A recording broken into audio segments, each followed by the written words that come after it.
Oke, jadi soalnya kayak gini. Jadi ada tabung yang tegak gitu kan. Itu kayak gini bentuknya.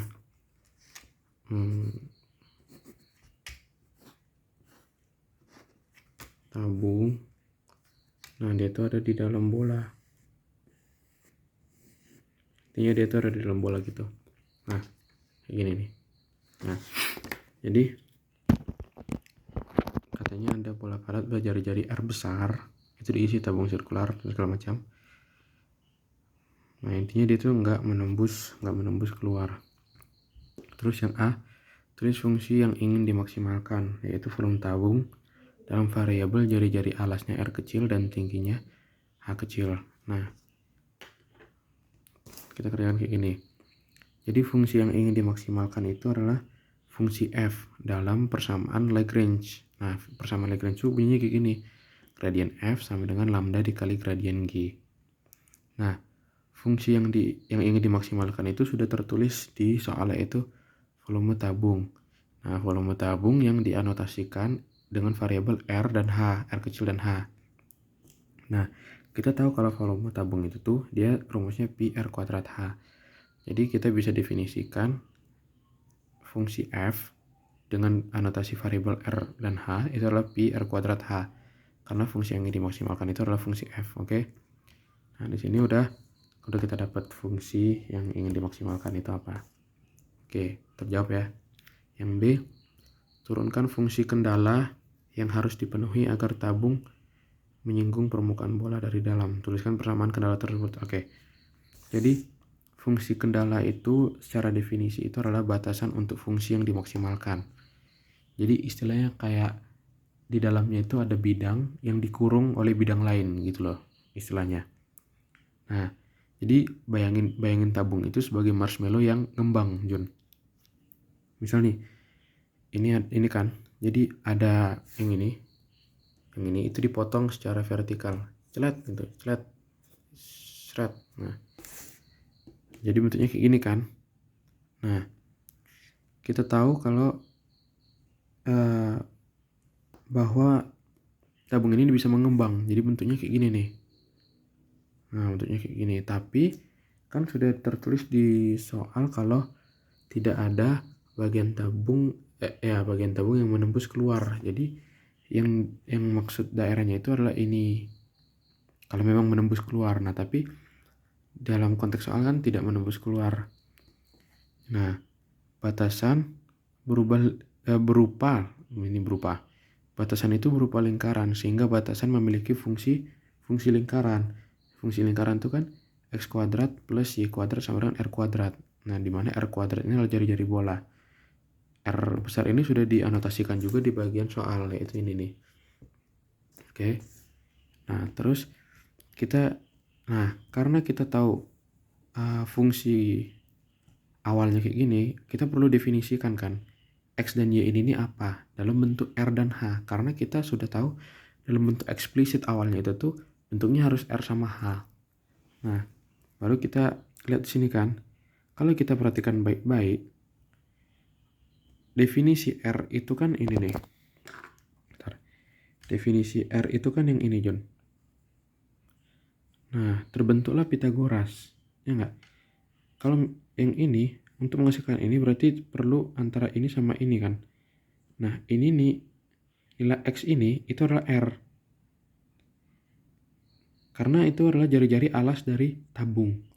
Jari-jari alas dari tabung adalah R, dan tingginya itu adalah setengah H. Karena pas ada di tengah-tengah bola, setengah H. Jadi kita bisa definisikan kayak gini nih. R kuadrat tambah H kuadrat per 2 kuadrat, intinya itu H plus H per 2 kuadrat sama dengan R besar kuadrat. Nah, jadi kita bisa definisikan fungsi G atau fungsi kendala itu G dengan anotasi R, H sama dengan R kuadrat tambah H kuadrat per 4 minus R kuadrat. Gitu. Nah, ini kan belum jawab soal karena dia minta diturunkan fungsi kendalanya kan. Jadi gini, turunkan fungsi kendala. Fungsi kendalanya itu adalah G. Turunkan berarti berbentuk gradien G. Gradien G adalah GR, GH. Nah, GR ini adalah fungsi G yang diturunkan terhadap R saja, dan GH adalah fungsi G yang diturunkan terhadap H saja. Ini pasti Juni udah tahu lah. Oke, sudah menjawab ya.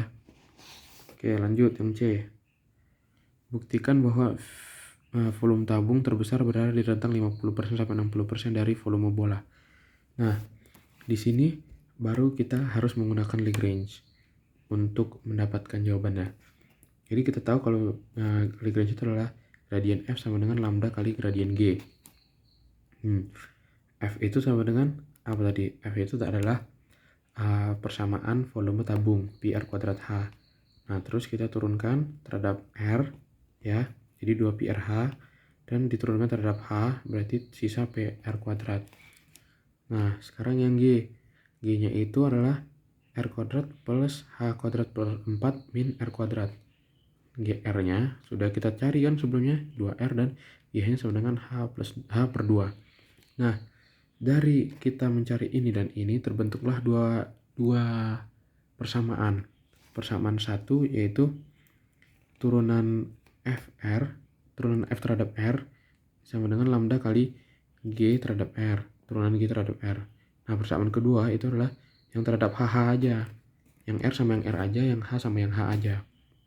Nah, di sini tujuan akhir dari persamaan ini adalah mendefinisikan lambdanya, menvaluasi lambdanya. Nah, kita masukkan sesuai dengan yang sini, ini dari yang situ, kan kita masukkan sini, dapatlah lambdanya adalah pi H. Nah, dari persamaan 2 dengan kita masukkan FH-nya dari situ, GH-nya dari situ, dapatlah kita lambdanya 2 pi R kuadrat per H. Nah, di sini kita definisikan nilai lambda itu. Nah, kita samakan nilai lambdanya, dapatlah kita persamaan bahwa R kuadratnya sama dengan H kuadrat per 2. Ya kan? Nah, baru kita di sini kita perlu substitusikan ke fungsi kendala. Fungsi kendala yaitu G agar mendapatkan valuasi R sama H. Di sini tujuan akhirnya itu kita harus mencari nilai R dan H-nya, Jun. Nah, barulah kita sini kita masukkan yang fungsi kendala tadi, ya, kita masukkan ke fungsi kendala. Nah, baru kita ini substitusikan R-nya ke sini. Nah, dapatlah nilai R kuadratnya segini, terus kita valuasi H-nya. Oh, H-nya ternyata segini. Ya, ternyata segini. Nah, di saat H-nya 2R per akar 3, berarti R-nya berapa? Bisa kita langsung tarik di sini sebenarnya, tapi aku salah. Ini jauh lebih ribet untuk ngambil tarik dari sini. Tapi bisa langsung ditarik dari sini H-nya. Oke. Nah, hingga akhirnya kita dapatlah nilai R-nya itu sama dengan R besar akar 2 per 3. Nah, di sini kita valuasi nilai volume bola dan volume tabung. Volume bola kita tahu rumus awalnya itu bentuknya kayak gini, pi per 3 pi R pangkat 3, dan volume tabung itu adalah pi R kuadrat kali H. Nah, lalu kita definisikanlah R sama H ini, kita substitusi. Pi kali R-nya kan akar 2 per 3 kan dikuadratkan jadi 2 per 3 R kuadrat kan, dikali dengan H-nya 2R per akar 3. Nah, jadilah bentuknya kayak gini. Di sini ingat ya Jun ya, jangan sampai salah mengartikan R kecil sama R besar karena itu pengaruh. Nah, terus baru kita bandingkan. Kita tahu kalau volume tabung segini, volume bola segini.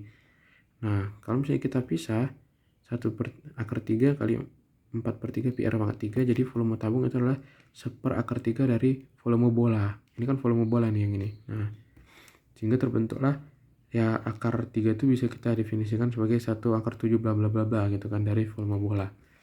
Nah, di sini kita bisa lihat 1 per 2 itu jadi 1 per akar 7 ini itu diantara dari 1 per 2 yaitu 50% dan 1 per 1,6666 yaitu 3/5 atau 60%, dan itu terbukti.